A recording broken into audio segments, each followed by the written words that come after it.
ডাকসু ও ইনকিলাব মঞ্চের আলটিমেটামে পদত্যাগের প্রশ্ন আবারও এড়িয়ে গেলেন স্বরাষ্ট্র উপদেষ্টা জাহাঙ্গীর আলম চৌধুরী।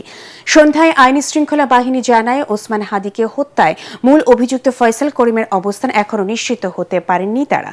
ভারতে গেছে কিনা সেই তথ্যও নেই। এদিকে ধর্ম উপদেষ্টা জানান, ময়মনসিংহে দীপু দাসকে পুড়িয়ে হত্যার ঘটনায় দায়ীদের বিরুদ্ধে ব্যবস্থা নেওয়া হচ্ছে। ডেইলি স্টার ও প্রথম আলোতে হামলাকারীদের শনাক্তে কাজ চলছে। রিপোর্টে জানাচ্ছেন মাহবুব কবির চপল। ওসমান হাদিকে প্রকাশ্যে গুলি করবার 10 দিন পার হলেও শুটার ফয়সাল করিমকে ধরতে পারেনি আইনশৃঙ্খলা বাহিনী। ব্যর্থতা নিয়ে স্বরাষ্ট্র উপদেষ্টাকে পদত্যাগে আলটিমেটাম দেয় ডাকসু ও ইনকিলাব মঞ্চ। এ অবস্থায় কি ভাবছেন স্বরাষ্ট্র উপদেষ্টা তা জানতে সচিবালয়ে সকাল থেকেই অপেক্ষা করেন সাংবাদিকরা। সব প্রশ্ন এড়িয়ে তিনি জানান, সন্ধ্যা 5:30টায় সংবাদ সম্মেলনে কথা বলবেন।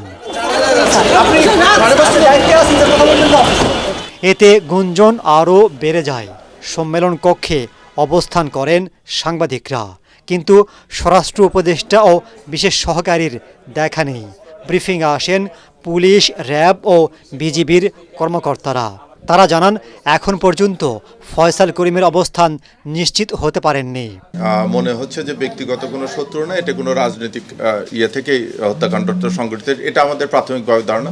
এই চাঞ্চল্যকর ঘটনাটা যখন ঘটে তখন আমরা সব লোক আমরা মাঠে অলরেডি ডিপ্লয়মেন্টে গিয়েছি, আমরা চেকপোস্ট স্থাপন করেছি। এটা আপনারা বলতে পারবেন ব্যর্থতা আছে কিনা, আমরা আমাদের কিন্তু সর্বোচ্চ প্রচেষ্টা অব্যাহত রেখেছি। আইন শৃঙ্খলা বাহিনীর ব্যর্থতার কারণে স্বরাষ্ট্র উপদেষ্টার পদত্যাগের দাবি জোরালো হচ্ছে কিনা এমন প্রশ্নের জবাব দেন অতিরিক্ত আইজিপি খন্দকার রফিকুল ইসলাম।